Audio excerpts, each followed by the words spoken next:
joining us here. Going to give a few moments for people to sign in, and going to have a great time with well, I call him my friend Steve Weinberg. I call him my concierge doctor. So he's a great one. Great folks are loading in. While you're loading in, I want to let those of you who are joining know that next week I'm going to have a conversation with Mike Reagan, the son of President Reagan. Mike's just a great guy, speaks to issues. He was an adopted son to the president and Jane Wyman, his first wife. The following week, I have asked Kelly Shackelford of First Liberty to join us. And Kelly's organization, First Liberty, does some phenomenal work related to religious liberty throughout the country. And you'll be getting more information about that. So that'll be another opportunity. If you want to ask about religious liberty and what's going on with churches these days, with COVID, that will be a great opportunity. And I'm working for the following week on a, well, I can't say yet, but it's going to be a great guest. So I'm thrilled you've joined us today. And what I'd like to do, I'm going to introduce Dr. Steve Weinberg. I'm actually going to try to let him introduce himself. Christine and I met Steve and Vicki, what, 20 years ago, I would guess. I'll be over there. Yeah, they're in the Vail Valley. There's some really great mutual friends. And I learned that Steve is a doctor, an attorney, a cancer survivor, former assistant director of the Peace Corps, the medical director of the Peace Corps for 5 years. Just a real great guy. Steve, you're such an underachiever. Okay, tell us a bit about, and a veteran. Tell us a bit, how in the world did you become a doctor first, or an attorney first? And tell us about Steve Weinberg. Well, the one thing you failed to mention is that on many occasions I accompany Steve. I happen to be a bass. I've always felt somewhat belittled by tenors getting all of the publicity. So I come in on the doo-wops. We've discussed either doing the Old Rugged Cross or Elvira today. So, send your questions in. We'll see which one we'll end up with. That's right. When you say that you're a bass, that could be taken two different ways. Well, I think when people heard me talk, they knew exactly what I meant. Yeah. Folks ask me how I got all these degrees and all these school and stuff. It's because I'm old. I just keep going to school, and when I grow up, I'm planning on joining a rock band as the lead bass singer. I did medical school first, and I practiced surgery for many years, and then I went to law school and still teach surgery and science in local college, and I still do some law practice. I'm a trial lawyer, and I help one of the firms in Dallas with healthcare law. I was never smart enough to do anything else, so I'm involved 100% in healthcare law. I did work for President Bush for 5 years, which was quite an honor for a young guy or even when I was an old guy, to work for a president, to go into the White House on a regular basis was quite a thrill. And for those of you that aren't aware of this, under President Bush, we had a Bible study every Thursday at noon in room 472. And the president was and his staff, everybody was solid believers. And it was really exciting to walk in every week and know we were doing a Bible study. It wasn't in public. There was no reporters there, but it was a great event. Is 472 in the executive office building right next to the White House? It's in the Eisenhower. You know where the Indian Treaty Room is? I don't. I've not okay. had. When you get off the elevator in the Eisenhower, you turn right. There's a big conference room, a big kind of an amphitheater. You may have been in there. If you turn left, go down the hall, that's 472. Wow. Well, I want to jump into some questions because we've got a lot, and also I've opened up the Q&A here. If you have questions as we're going through this, please feel free to submit your questions. Some friends here in California, Steve wrote this: my wife and I are dorm parents at a Christian boarding school in Westlake Village, California. Our school spent more than $4 million over the summer rearranging classrooms, installing plexiglass, and putting protocols in place to ensure our students would be safe coming back to school, only to be told at the last minute by our governor that there is to be no in-school classrooms. Do you think children can safely go back to school in person? That's fantastic.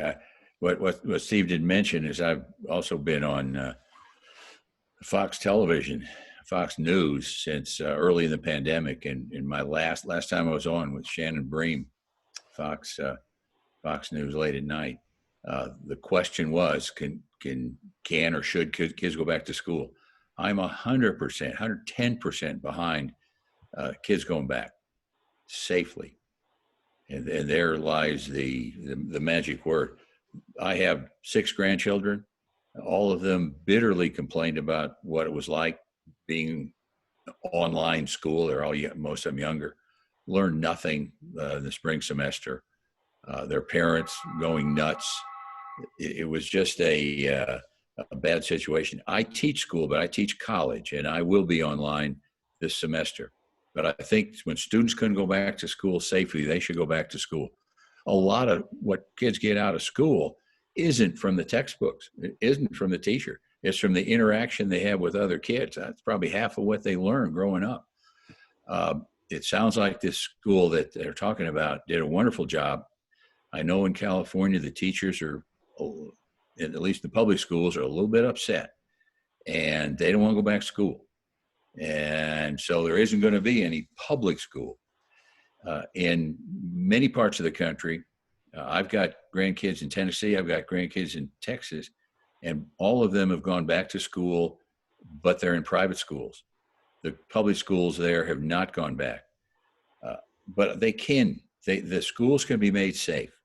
And the ones that are going back have been made safe. And I've looked at the plans for the school system that both of my sets of grandkids are in, and they've done as good a job as you can possibly do. Ultimately, bottom line, and we'll probably talk about this with some other questions, until we get a vaccine, there will be no absolute safe way to go back to school or go back to work. But most of the schools are doing the very best job they can keeping things safe, and the kids should go back to school. Okay, let me cover something here, because in the media, we're hearing lots of doctors. And obviously you've been a doctor, you've been an attorney, you work for the Peace Corps, but related to COVID, why should people trust what you're saying? What are you bringing to this COVID discussion that people can rely on? Well, unfortunately, this is my 4th pandemic. I was with President Bush from 2001 to 2006. I had 8,000 young men and women all over the world. And I had a large contingent in China when the first SARS came about. I had 2,500 kids in Africa during the height of the HIV epidemic. And I had kids in Ebola kids in Gabon when Ebola broke out. So I had the pleasure, I wouldn't call it a pleasure, but I work with Dr. Fauci, I work with Dr. Birx, and I have the most confidence you can possibly have in those 2 doctors. I listen to what they say, and in this day and age, there is so much stuff going around. There's so much junk medicine. Probably 80% of the articles you read, especially in medical journals like the New York Times, is not true. But the good peer-reviewed studies that Dr. Fauci comes out and backs them, I agree with him. The CDC is our best effort in the United States of controlling these kind of diseases, epidemics and pandemics. They were a little slow, a little behind the 8 ball when this started in February. They've pretty well caught up. They've got brilliant doctors, brilliant scientists, and I read their what they put out on their website, cdc.gov, every day. And I don't believe a lot of the junk science is coming out of a lot of the doctors. Unfortunately, in this day and age with social media, any doctor, the one that gets published, just sends his thoughts to the New York Times or Washington Post or his local newspaper. It gets published, and then somebody grabs it on Twitter or Facebook, and suddenly he's an expert. Not true. Listen to CDC, Fauci, and Birx. Okay. Let me ask some kind of practical questions. I'm driving down the street and I see people in their car with their windows up and they're wearing a mask. I mean, is that silly? And there's no one else in the car with them. They don't need to wear masks in the car. Masks work. I'm a huge believer in masks. I have one in my pocket right now. I have one in my car. I'm right now sitting in Colorado where we have a mask mandate. I think you do in California too. Anytime we're inside, we wear a mask. Anytime we're outside and can't socially distance, we wear a mask. Masks work. The studies now have shown clearly that they slow down the progression of this disease. They slow down the droplets that are carrying most of the virus. But inside a car alone, no need to. Okay. And outside, if you can socially distance, be over 6 feet away from people, you don't, masks are not as important. Okay, so if you're out running, walking your dog, riding your bike, whatever, outside, and you can have some distance, it's not necessary. It is not. And it's pretty darn hard when you're outdoors and exercising. The masks aren't comfortable. You're 100 degrees in LA and Dallas, and they're kind of miserable. So stay away, folks. We have a formula, a group that I work with, group of doctors I work with, and it's real simple. Just try to remember this when you're talking about COVID. Time, distance, and dose. How long you're in contact with someone, how far away you are from them, and the dose of the bug you're going to get. One bug's not going to give you the infection. So if you're outside and the wind's blowing and you're 5 feet away and you're talking to somebody for 5 minutes, those are the three things. You're not going to pick up this disease. Time, distance, and dose. Okay. You mentioned vaccines, and we've got a question that's come in, and we've got some questions also. The whole thing about a COVID vaccine, and this is going to enter into, as believers, touch on some spiritual things, I think also. But broadly, vaccines, specifically a vaccine for COVID, some believers are hesitant to take a vaccine. There's been talk about vaccine certificates where you have to show a certificate. Some people have heard about a vaccine that has a chip in it. Talk to us about vaccines, especially vaccine for COVID. Well, we need a vaccine. This disease, which is a pandemic, it's all over the world, will become an endemic. There'll be little bits of it, like we have a little flu every year, and every once in a while have a little measles break out. These bugs are all over the place. But in order to get rid of this disease, which is a terrible disease, we're going to need immunity. And to get immunity, the best way isn't to get sick, because a lot of folks that get sick, we've now had over 170,000 Americans die of this. We need a vaccine that'll protect all of us. And there are a number of companies working on vaccines, 4, 5, 6 of them American or quasi-American companies that are well along. And there's actually over 100 working on vaccines around the world. I just read a couple of days ago that the medical school in Costa Rica is working on a vaccine. The Chinese have 3 million volunteers taking their vaccine. Of course, they all happen to be in the Red Army. The Russian army is also taking a vaccine. They just skipped phase 3. And all the Russian soldiers volunteered to take their vaccine called Sputnik 5. The company that's farthest along is out of Oxford University in England, Oxford, and partner with AstraZeneca, a big pharma in England. Our government's donated. We've loaned or granted them over $1 billion to produce this vaccine. They're finishing phase 3 this month. Phase 1 is a safety. Then they gave it to some people and found out it was safe, at least short term. They get into phase 2 where they get into some efficacy, whether it's effective and safe with a small group of people. And then phase 3, They give it to thousands of people. The Moderna is given it to 30,000 volunteers. Yeah, the Oxford people have vaccinated over 10,000 people, and not only in England and a few of them in this country, but they went to Brazil and they went to South Africa where there's lots of this disease. They vaccinated some, they gave some saline, and they follow those people for a month. And those people are in contact with folks all over the place that have COVID. The people that got the placebo, they got the saline, how many of them at the end of a month or 2 months are going to have COVID? And the ones that got the vaccine, how many of those are going to have COVID? We know this, Steve. We know that vaccine, along with the others that are entering phase 3 trials, create antibodies inside human beings.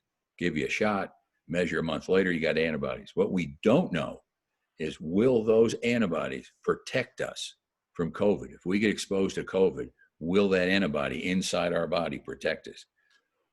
We'll know. We'll know from the Oxford ones, end of this month, early next month, that finish phase 3. We'll know how many people. Let's say they gave it to 1,000 people in Brazil. 1,000 got the placebo, 1,000 got the antibodies or got the vaccine. The 1,000 that had a placebo, maybe 100 of them come down with COVID. Maybe 10 of the people that got the vaccine come down with COVID. We'll be pretty sure that vaccine it works. Next step, they go to the FDA in this country. In England, they have their own. And the FDA looks at their phase 3 trials and evaluates and decides whether they can approve it. Same thing with Moderna. They're given 30,000. Same thing with Pfizer. Same thing with J&J, a couple other American companies. All of them, in order to move this along much quicker, if they waited till phase 3 was done and waited till they got approval, and then they started creating the vaccine, we'd be another 6 months. It takes a long time to make these vaccines. So they have already, all these companies I mentioned to you, have already created the vaccine and are creating the vaccine. By next month, there'll be 100 million doses of the Oxford vaccine available to this country. If it works, they'll start giving it. If it doesn't work, out the window. We gave them over $1 billion from the CARES Act, as we did Moderna, as we did J&J, as we did Pfizer. So the vaccine will be ready. And if they work, we'll have it. Now, all this, there's a lot of anti-vaxxers, and it has almost nothing to do with COVID. In California, you've got some movie stars that think that every vaccine in the world causes autism, and they don't like vaccines. It really has nothing to do, in my opinion, with believers or non-believers. It's nuts and non-nuts. We got a lot of folks in Texas who aren't believers, who aren't going to take it because they're nuts. And that's fine. If they don't want to take it, that'll leave more for me. The polls show that a third of the people in this country say they won't take it. But I think that push comes to shove, we'll be up there somewhere around 80%. So you would take the vaccine and you would have it administered to your grandchildren? I sure would. And the government's already got a plan on who gets it first. Obviously, it's not hard to figure out. First responders, those folks out battling disease, and the EMTs and the paramedics and doctors, nurses, respiratory techs, they're first in line. Second in line will be a nursing home, extended living centers, where we've had so many problems.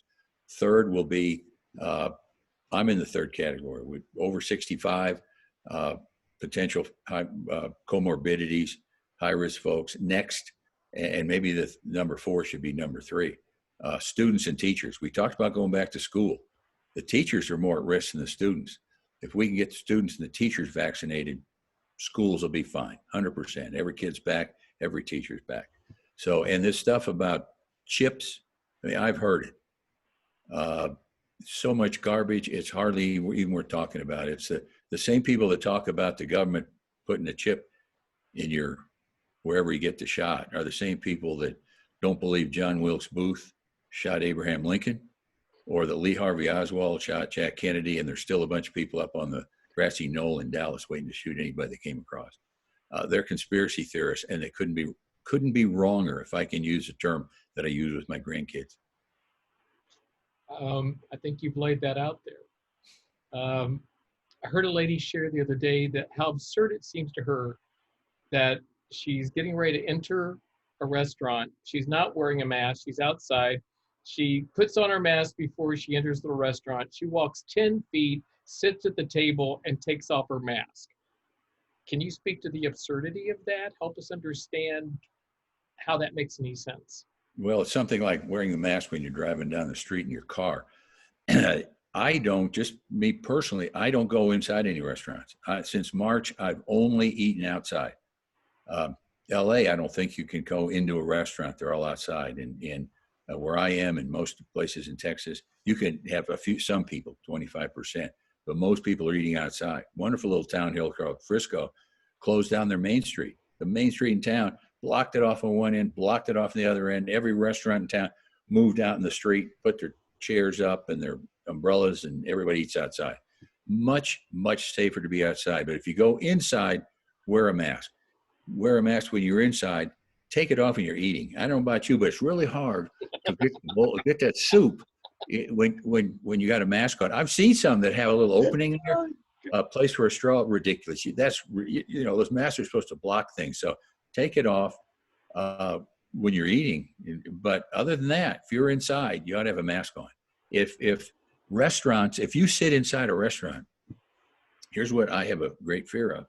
Even with a mask, and you're inside a closed restaurant, and the air is going through the return air, and it's going through the air conditioner, and it's coming out the other side as air conditioned air.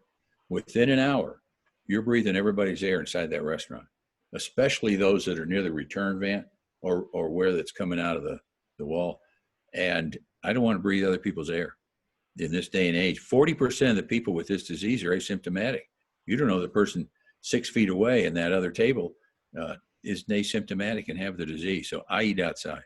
What about HEPA filters? HEPA filters are fantastic. Best thing we have for an HVAC system. However, you can't go down to the hardware store, pick up a HEPA filter and put it in your HVAC. The filters you put in, you change in your air conditioner, you change in your furnace every year. Wonderful. Pick them up, hold them up to the light, and you'll see through it. And you'll see all the dirt and dust and everything else they pick up. HEPA filters have tiny, tiny, tiny pores. The bug is fantastically small. The pictures you see of it have been blown up 250,000 times before the picture was taken. So to get air through that HEPA filter, which is wonderful, they work well. All the airlines, all the commercial airlines have had them for years and years. You have to have a powerful motor and a powerful fan. Picture trying to push that air through that filter with these tiny pores, these itty bitty pores that are filling out this virus. So if you put a HEPA filter inside a regular air conditioner, you'll burn up that motor in 30 minutes. Can't do it. So they're great, but they're fairly expensive, and you have to retool your HVAC system. Okay. A better way to do that, which is now becoming pretty apparent, the HEPA filter filters out the virus. UV radiation, UV light kills the virus. And they found a wavelength, it's called 222, that you can use when there are people around. The normal ultraviolet light that kills bugs we use in operating rooms when nobody's in it work well, but they also cause UVA and UVB, which causes skin damage and skin cancers, and they cause cataracts. So we can't use those in open rooms very well, but we can use this 222, which doesn't go through the skin, which doesn't go through the eye, and seems to be killing the virus. If you're out there and you've got a question, feel free to submit. I've got more here. Okay, Steve, initially Americans were asked to flatten the curve. That's what they wanted us to do. Has that been done? And was just the request to flatten the curve less than should have been requested? Have the demands on the American people, have they been changed? I mean, it seems like the rules have been changed as we got into this thing. Yeah, they have, Steve, but I'll tell you why. And for those of you that are fans of Rush Limbaugh, I will tell you this. I answered something similar to that on Shannon Bream's show several months ago, and I got into it with Rush Limbaugh. And I love Rush, one of my heroes. But he attacked me the next day on his show for being a left-wing loony that nobody without a medical degree knew what they were talking about. So if you get a chance, It's on YouTube. Look it up. Because 50 minutes later, he apologized. Now, Rush has never apologized to another person in his entire life. After Shannon told him who I really was, he said 50 minutes later, he said, well, he didn't apologize, but he sort of apologized. He said it might have been a little harsh, my first comments. Anyway, he said the goalposts have moved. I said the goalposts haven't moved. Or what we know about the disease has moved. That's exactly right. The first thing the CDC came out with and Fauci came out with is, hey, masks don't work. We don't need masks. And then we got to flatten the curve because otherwise we'll have too many cases, not enough N95, not enough ventilators and all that. Well, that was brand new. We didn't know anything about this disease. We know an awful lot 6 months later. So the goalposts haven't moved. What's happened is each time we learn something, we move the ball down the field. I'd like to think we're about on the opponent's 40-yard line, and we get about another 20 years. We get a vaccine. We're going to kick a field goal and win the game. But the flattening the curve worked. It worked in New York. It worked in LA. We had those hospital ships that never got used. We were prepared, but didn't have to use them. But what it didn't do, it gave us a little too much confidence. Oh, look, we flattened the curve. We have less cases now. Let's take our foot off the gas, go for the accelerator, open everything up, and we'll be fine. Didn't work. It didn't work. This disease is so contagious and so ubiquitous, and it's everywhere, that we flattened it. We took our foot off the brake, and we got these secondary waves. This is not the second wave in the fall. This is the first wave that we haven't gotten out of yet. But in spite of the fact we have lots more disease now, lots more testing, lots more people positive, 15+% in Texas, we have less deaths. Now, the deaths are coming up a little bit, but we have less deaths per infected person because we've moved that ball down the field. We've learned a lot more about taking care of people with it in the hospital. We don't put as many people on ventilators. We have some antivirals. We've got convalescent plasma. We've got a bunch of ways to get oxygen into people now without having to put them on a ventilator. And we know that some of the reasons they were dying were their own immune systems attacking their body.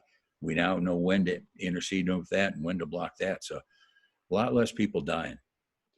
But I think a lot of people get frustrated because there were these projections, and we go into New York City with a hospital ship, and we bring one to LA, and Samaritan's Purse sets up their tent there in the park, and then they go virtually unused. People are going, what's the truth here? How do you respond to that? The models are terrible.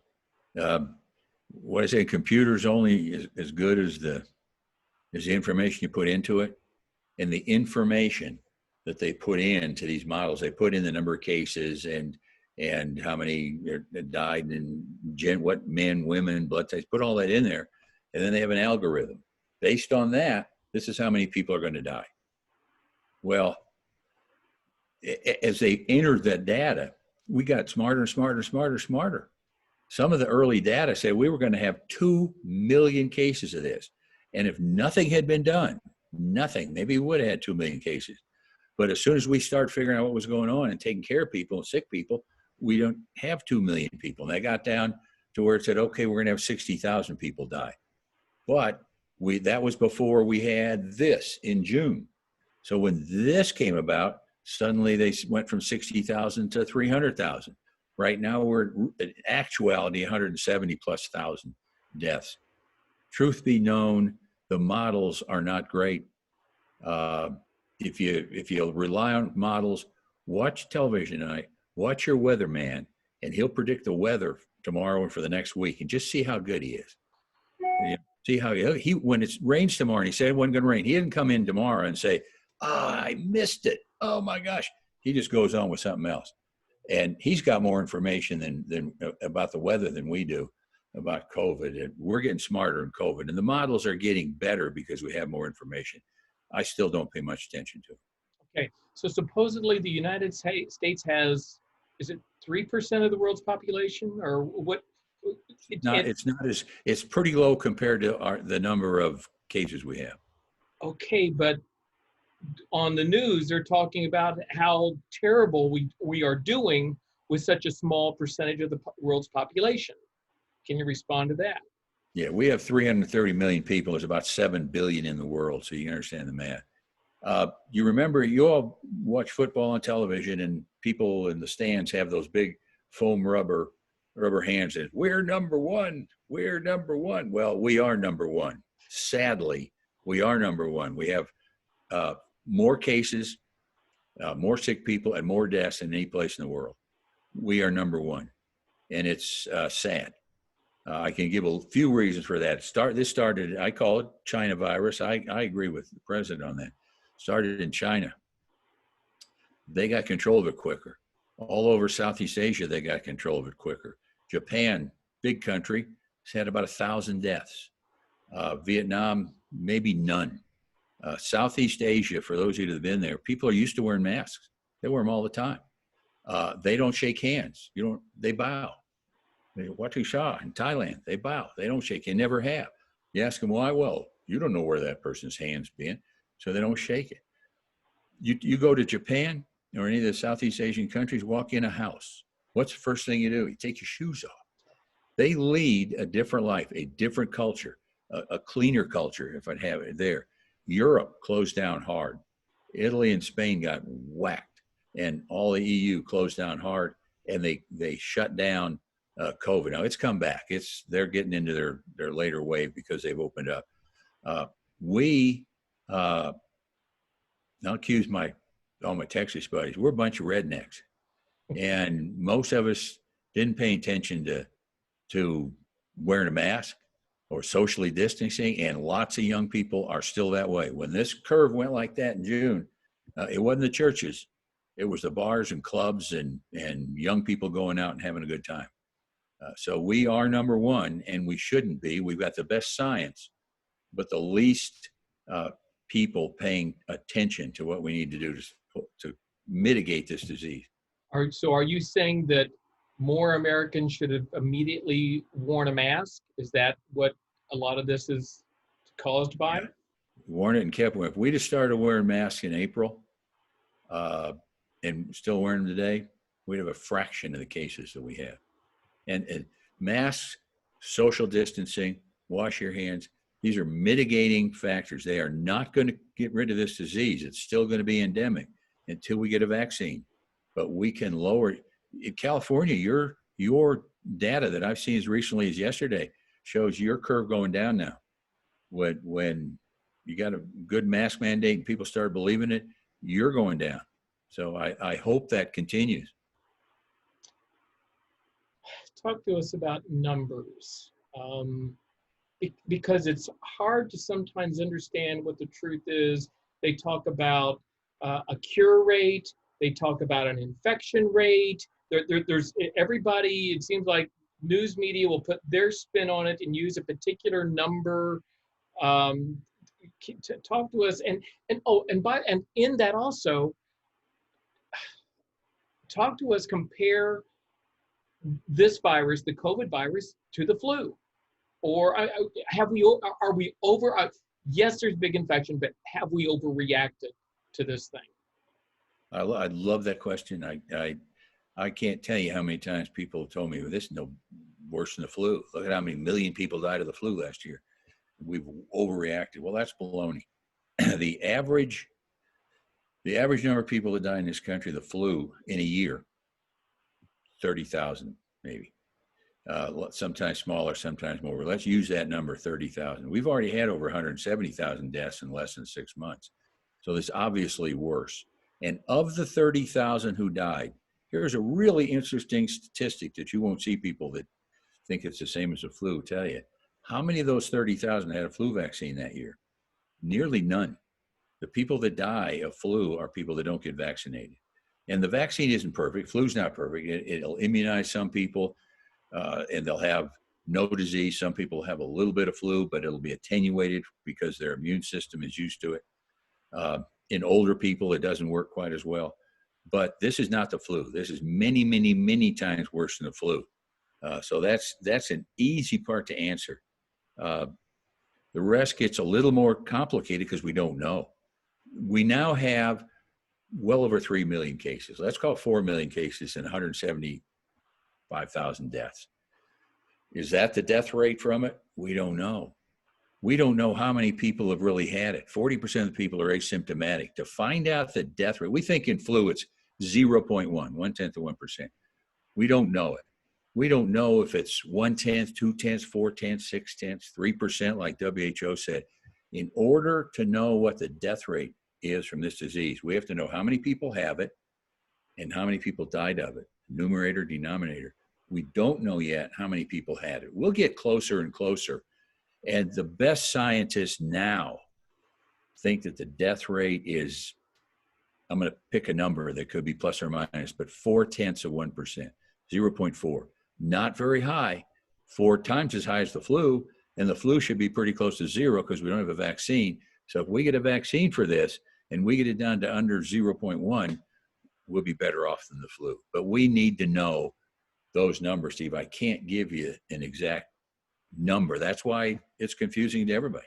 But I think a lot of people don't trust the numbers. You and I have a mutual friend, and we were talking with her a couple of weeks ago, and I think she said it was her grandson who got, and a bunch of friends went to get tested, and they signed the papers, and they didn't stick around because it was taking so long, and they left, and then they got notification that they had tested positive, and they'd never been tested.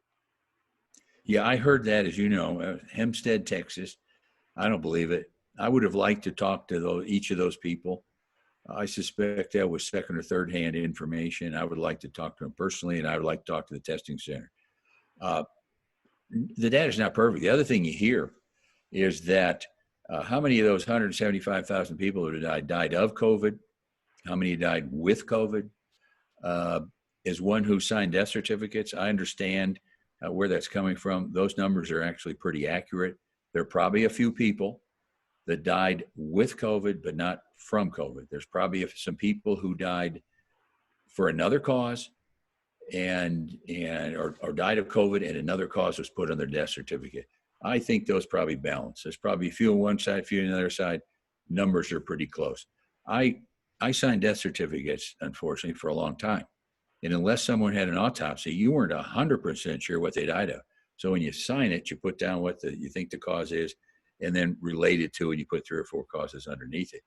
I had somebody came in and they were shot in the head. Yeah, I knew what they died of. But lots of times I wasn't 100% sure, and I wrote down to my best knowledge. In all of my practice, other than ME cases, other when the medical examiner said, we're going to do an autopsy, that person died at home, suspicious circumstances, we're doing an autopsy. I didn't have 10 patients in 20 years that wanted an autopsy. So we don't know 100%, but I'm pretty sure that the numbers are close enough. They're large enough that they're close enough that they're statistically significant. Okay, are hospitals, though, are there financial incentives for hospitals to? That's baloney. I've heard that one too. I've got a book here. It's got the 9, I didn't show you, but it's the 9 greatest fallacies of COVID. And I should send it to you. The hospitals supposedly get a higher remuneration if they put down the patient died of COVID. That is baloney. One of the hospitals I'm very familiar with is University of Texas Hospital and Southwestern Medical School in Dallas, Clements Hospital. And I don't know how they're doing today. I know a couple of months ago, they were losing $3 million a day. They couldn't do elective surgery. The average patient wasn't coming to the emergency room. You don't want to sit in there with a bunch of COVID patients when you got a, runny nose. And they were losing $3 million a day. So the hospitals, they are not doing things to increase their remuneration. Doesn't work that way. The Medicare for example, has a way they pay, and it's a bulk way, and it doesn't really make any difference. And the private insurance companies the same way. So hospitals are not making money off of this. They're losing money. Talk to us about herd immunity. Well, I wish we had it. In order to get it, and a lot of people say all we have to do is get everybody sick, and we'll all have herd immunity. We don't know. You read 60, 70% is enough for herd immunity. That's not true with measles.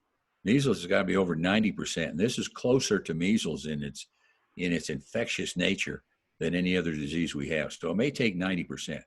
In order to get herd immunity, if you wanted to get to herd immunity with 330 million people at 90%, you're talking around 300 million people would have to get infected.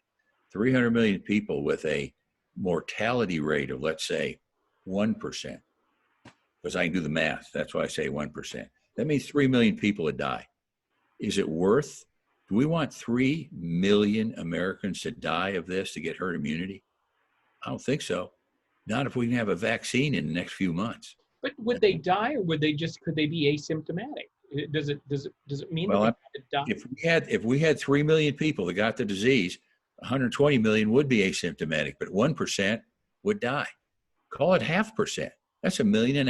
Are you willing to see 1.5 million people die when we can wait a few months and have a vaccine? There are people that say that. Oh, let's all go out and get it. That's what the college students are saying now. They're going back to college, and those colleges are shutting down about as fast as they get back. Chapel Hill shut down. Notre Dame's got a problem. University of Michigan. Yeah.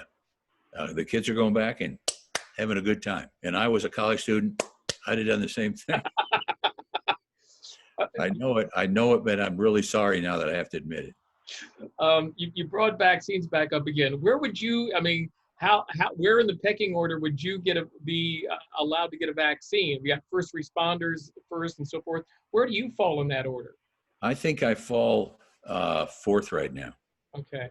And if we have 100 million doses, I think it's estimated that about 18 million will be the first responders, military, frontline people, and then the nursing home people. That's somewhere over 1 million. I say 100 million. One of the things we don't know, think about this. We don't know yet if it takes 1 shot or 2 shots. So if you get 1 shot now and your antibodies don't get built up enough, and we'll know this from the studies, you have to take another shot in a month to build them up. That means we really only have 50 million to start with. But these companies are cranking them out. And I think that all the companies I've mentioned are building a different way to immunize people, a different vaccine platform. And so maybe one will work, maybe they'll all work. I hope they all work. We could use more than one platform to have this vaccine available. In terms of developing vaccines, are you concerned about the security of the research that's being done by the different manufacturers? I would be. For one thing, there's something happening in big pharma and in the academic medical centers that's never happened before. They're sharing information. It's amazing that what this pandemic has done. So the pharmas are sharing information. The scientific community, the big academic medical centers, they're sharing information. They're not one doctor in one place wants to write a paper and get his name on it and not have anybody else get well. That's huge. Place where we have to worry is China and Russia, of course, and they already have vaccines, maybe. China's vaccine is a virus. The virus killed, and that we use that for a number of vaccines in this country. There's nothing wrong with that if it works. And it was quick. They took their vaccine, grew it, killed it, and they have no problem getting volunteers. 3 million wonderful volunteers. And we haven't used that. And I think in Russia, they're using the same thing, or an attenuated, a bug that's been made sick so it can't make you sick. We've been concerned about that because we have no treatment for this disease, no cure for this disease. And if we give a bug or a vaccine that causes somebody to get the disease, that ain't going to work. So we're taking, all of these platforms are taking pieces of the virus, largely that spike that you see, pieces of it, some of them the RNA inside it, and making part of the RNA, not the whole thing, hoping that the body will see that spike protein, will make an antibody to it, and then when the real coronavirus comes in, your body says, I've seen that before. I saw that spike 6 months ago when I got that shot in my arm. Boy, that hurt. And I'm going to make an antibody that kills that little bugger. How will we know which vaccine is the best? Scientific studies. The science will be pretty clear. I'm not too worried about it. I don't know today, but I know that the FDA will require some pretty rigorous studies and not 100 people, 10,000 people, 30,000 people. Usually it takes 5 years to create a vaccine.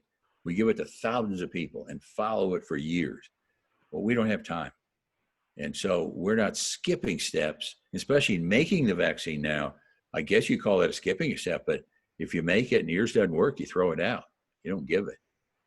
So when we see the science, the hard science behind it, we'll know that which is the best. I hope all of them are good. All of them are good. Okay. Question from a friend.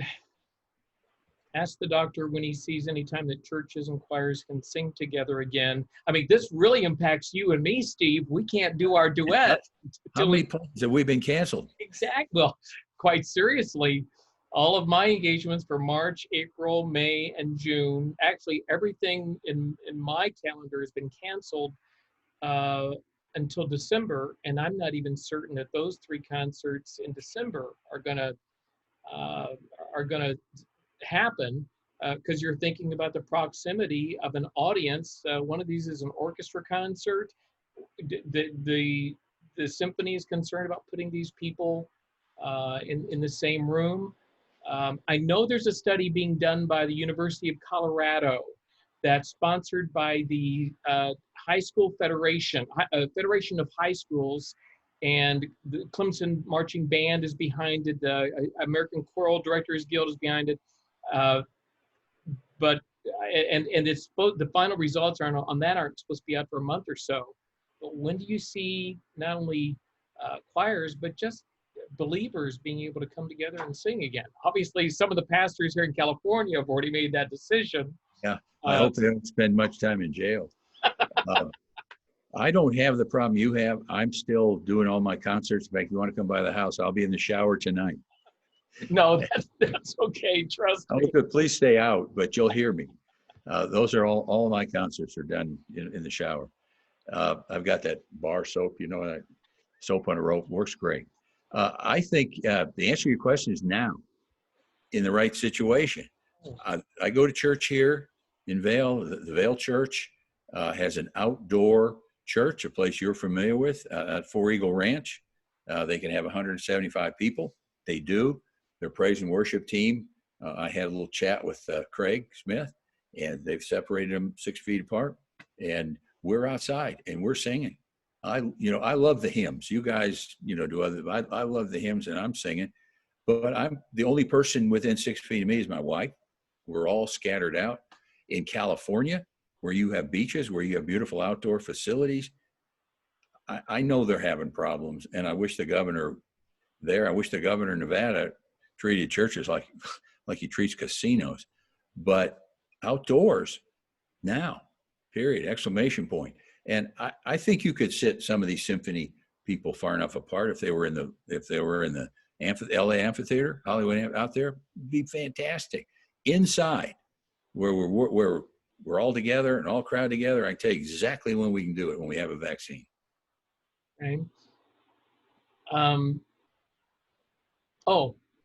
Put on your legal hat now for a second. Okay. You mentioned our fearless governor and the mayor of the city of Los Angeles. What constitutional right do they have to tell churches that they cannot meet indoors, or to give churches any instruction whatsoever? Yeah, I hate to say this, but and I don't know your California Constitution. I know Texas and the U.S. Constitution. Generally, there isn't a great big section that says the mayor, the governor, the president can do this. But there is sections that say, and they're very broad and it's very powerful, for the health, safety, and welfare of the community. They have extraordinary extra constitutional powers. Some are under doctrine we call writ of habeas corpus, but they have tremendous authority when it's health, safety, and welfare. Now that can be abused terribly. And I don't mean to criticize your governor and your mayor and all that. They have gone, look at Michigan. I mean, they've gone way overboard. Some of which was just out of pure, that we didn't know. We didn't have the numbers. We didn't know what it was like to be outside. We didn't have the time, the distance, and the dose. And if common sense would prevail, all the churches in California would be meeting outside, and they'd have lots of people. Don't have a bit of problem with that. Inside, putting and a lot of the churches, a few of the churches around here in Colorado, a lot of the churches in Texas are meeting safely. 25% of the capacity, families sit together, separate other folks. So it can be done, and it can be done safely. And if you have good ventilation, most churches, aren't in a little bitty room. They're in a big room. You can have good ventilation. You leave the doors open, leave the windows open. You run the right kind of HVAC. It can be done right now. Now, I don't know how to convince your governor and your mayor to do these things, but they do have the power to do a lot when they take that authority and say it's the health, safety, and welfare of my citizens. What is more important, and what is more important? Okay. If you've got a question out there, we're close to wrapping it up, but if you have a question, send it now. Steve, would you discuss the unseen negative impact of the virus, like depression, suicide, child abuse, and so forth? Speak to us about that. Yeah, so more than that, it was we all got quarantined. There was husband abuse. When you had that black eye, when Christy hit you, she's not listening to this, is she? No, well, I don't know. She probably is. Well, she'll probably hit me. Yeah. It's pretty serious. Now, some say that the what we're doing, the cure was worse than the disease. We have had an increase in everything you've talked about: suicide, spousal abuse, child abuse. You know who get hit the worst? Again, you could figure this out in about 2 seconds. I've got a few doctor friends who are on the front line. In all of my career, I lost patients. I was a trauma surgeon. If you came in run over by a train, chances are I may not be able to put you back together. But I had, when I was at Parkland, all Friday night, Saturday nights, all I saw. But when I was out in private practice, that was few and far between. I didn't lose many patients. These colleagues of mine in New Orleans and in Dallas and other big urban centers, New York, people were dying every day. And they weren't just dying. People who are in a hospital emergency room or in a ICU or in their family sitting there, and if they're not right in the room with them, and in the waiting room, the doctors and the nurses coming out and talk to them, these folks died alone. They died alone. I mean, you think about it, it couldn't be much worse. Could not be much worse. And the doctors and the nurses taking care of them were just and have been devastated. We've lost some doctors and nurses and respiratory techs that I know of for sure that have passed away from the disease because they were taking care of so many people and just had to get it. It is a problem that's very severe.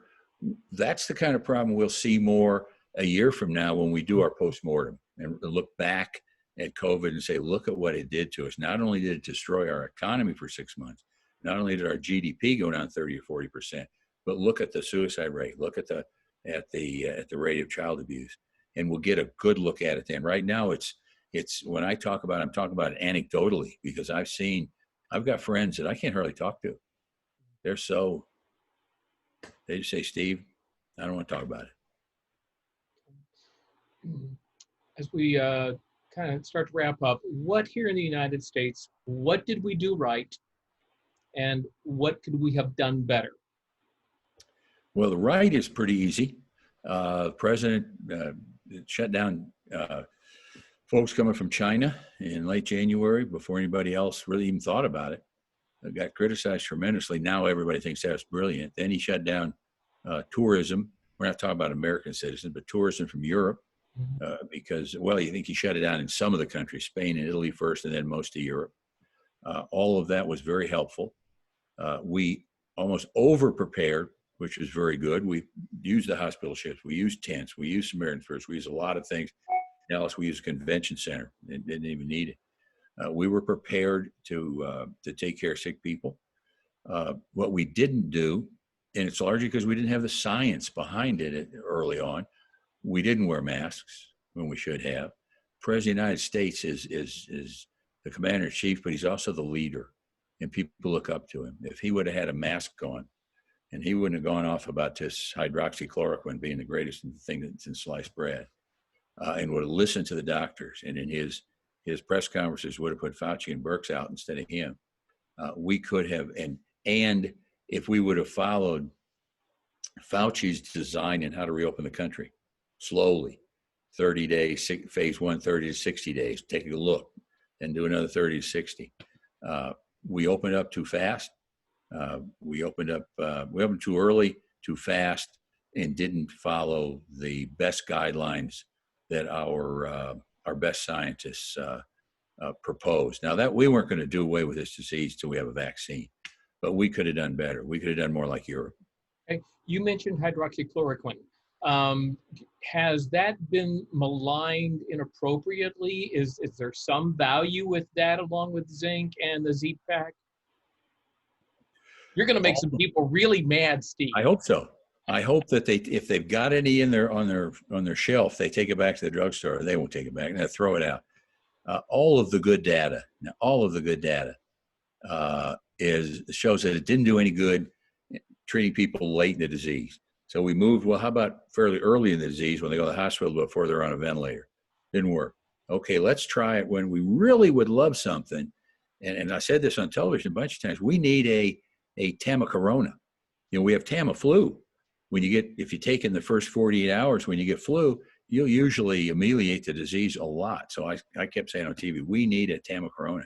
So we tried hydroxychloroquine as a prophylactic when people get exposed, but they haven't got symptoms yet. No good. Tried that in Brazil where everybody's getting sick. And the group that took the hydroxychloroquine and zinc and the Z-Pack and the ones that didn't, same number of cases. All of the good science has said that it's worthless. It's no longer can be used with an authorization from the FDA for an emergency basis for that. Now, it's a great drug for rheumatoid arthritis, a great drug for lupus, and it kills the virus in a test tube. So if you, Steve, are a test tube, take it. But if you're a human being, it's called in vitro as opposed to in vivo. In vivo, rather, in vitro in a test tube doesn't work. It works. In vivo, that's you. No good science. I got an email from one of our mutual friends, Don. Probably Sue told him to write this question and send it to me, but he's asking about flying. And that's a question that you and I have discussed over the past several months as I've started to fly again. In fact, Christina and I are flying tomorrow to the funeral of a close friend.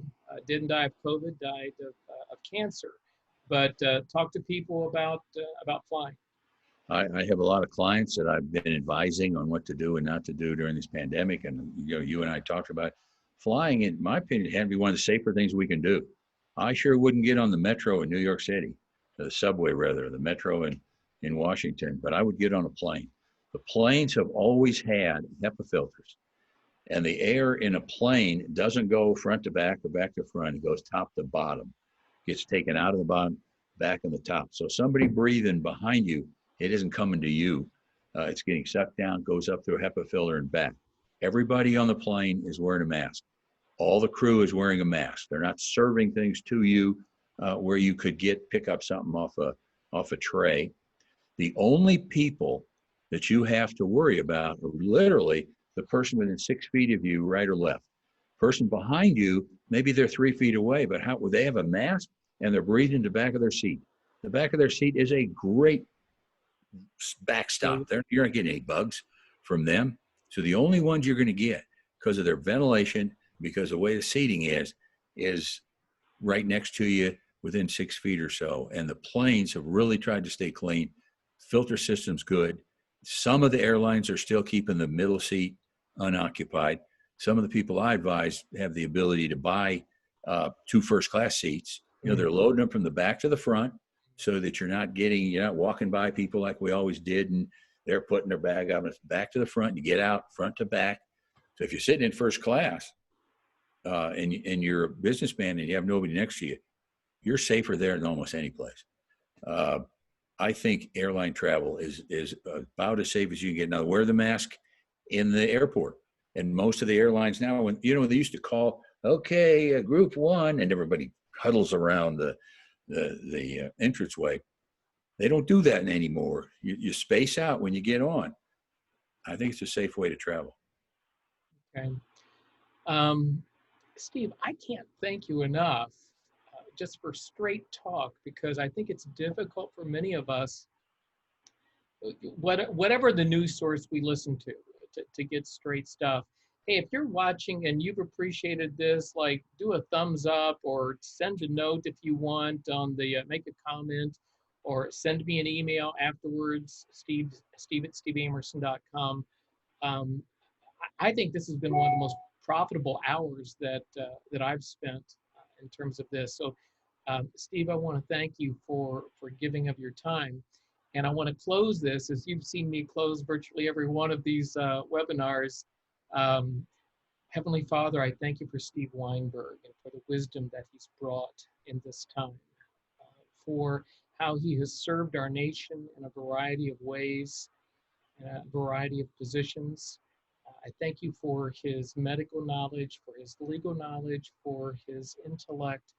I pray a huge blessing on he and Vicky, on their family.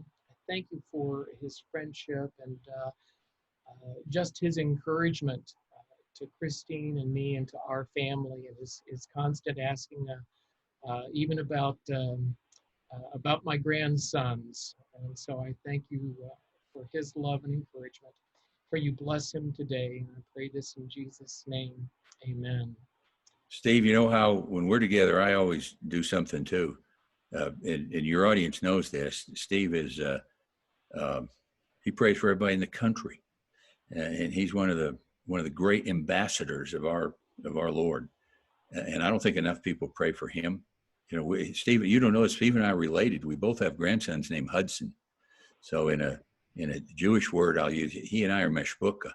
So I love praying for meshbuka. I'm going to pray for him before we leave, if you don't mind. Heavenly Father, you know Mr. Amerson, you know Steve, you know what he does for the kingdom. You know how many people he prays for. You know how many lives he touched. And I just ask a blessing on him and his family, that he can continue to do that, whether it's through Congress, whether it's through TV, whether it's through his concerts.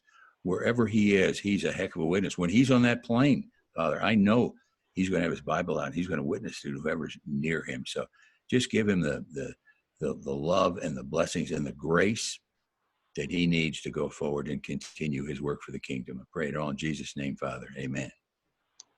Steve, thank you. Steve Weinberg, I love you. Love you too. All right. Thanks so much. Take care. Thank you all for joining.